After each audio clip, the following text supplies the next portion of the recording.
আজকে আমি রান্না করব মাছের মাথা দিয়ে কুমড়া ঘন্ট। প্রথমে আমি কুমড়াগুলো কেটে তেলটা গরম করে দিয়ে দিলাম। কুমড়াগুলো একটু নেড়ে ভেজে নেব।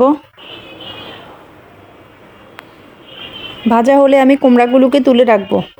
সেই তেলে আমি দিয়ে দেব রুই মাছের মাথাগুলো। সবগুলো মাথা আমি এক এক করে ভেজে নেব।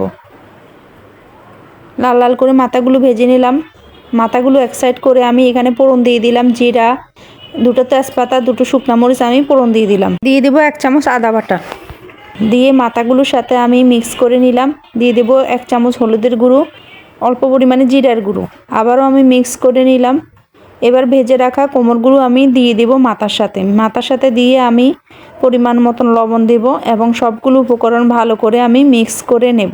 দেব পরিমাণ মতন একটু জল দিয়ে নেড়ে আমি রান্না করব কিছুক্ষণ।